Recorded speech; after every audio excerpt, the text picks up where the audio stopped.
तर आदिशक्ती महादुर्गा भगवतीचा हा उत्सव चालू आहे. नवरात्रीचा उत्सव म्हणजे अर्थातच शारदीय नवरात्री उत्सव आपल्या सगळ्यांची कल्पना आहे. आदरणीय शिवसेना मुख्य नेते तथा राज्याचे मुख्यमंत्री एकनाथ शिंदे साहेब धर्मवीर दिघे साहेबांचे शिष्यत्व आहे. धर्मवीर दिघे साहेबांच्या आयुष्यामध्ये दुर्गा शक्तीच्या उपासनेला फार जास्त महत्व. आदरणीय शिंदे साहेबांच्या हाच दुवा लक्षात घेत आदरणीय शिंदे साहेबांच्या वतीनं राज्यातले जे काही 3.5 शक्तीपीठ आहेत त्याच्यामध्ये जे काही संतांची तीर्थक्षेत्र आहेत त्या प्रत्येक ठिकाणी जाऊन देवीला सौभाग्यालंकार असेल, महावस्त्र असेल, पुष्पहार असेल ते आपण अत्यंत श्रद्धेने समर्पित केलं पाहिजे आणि आता मनोभावी दर्शन घेत आशीर्वाद घेतले पाहिजेत. त्या अनुषंगाने मी आज संत चित्राशी मुक्ताबाईंच्या मुक्ताई नगरमध्ये आहे. रायसाहेबांची आज पूजा केली. मगाशी कोथळीच्या मंदिरात देखील गेलो, तुम्ही इथे आलो. आणि याच्या मागे दुसरा हेतू असा आहे की या मंदिरांचे काय प्रश्न आहेत, काय समस्या आहेत ते देखील जाणून घेता येतात.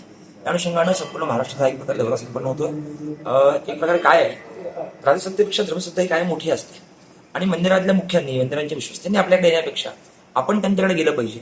म्हणजे साहेबांचं कायमचं वाक्य असं आहे की साधू संतांनी आपल्याकडे येण्यापेक्षा आपण त्यांच्याकडे गेलं पाहिजे, कारण की आपल्यापेक्षा साधू संत कायम उंच स्थानावरती आहेत. त्यामुळे यांच्या जे काही समस्या आहेत ते जाणून घेण्याकरता त्या एका निमित्तानं मी प्रवास करतोय आणि मला खात्री आहे आदिशक्ती मुक्ताबाईंच्या आशीर्वादानं या राज्यातल्या जे काही सध्या अरिष्ट राज्यात आहे, महापुराचे धोके आहेत, अतिवृष्टी आहे, सगळं लवकरात लवकर संपूर्ण जाईल आणि पुन्हा एकदा संपूर्ण महाराष्ट्र गुण्या गोविंदांना नांदेल यासाठी आईस्क्रीमची मी प्रार्थना केली.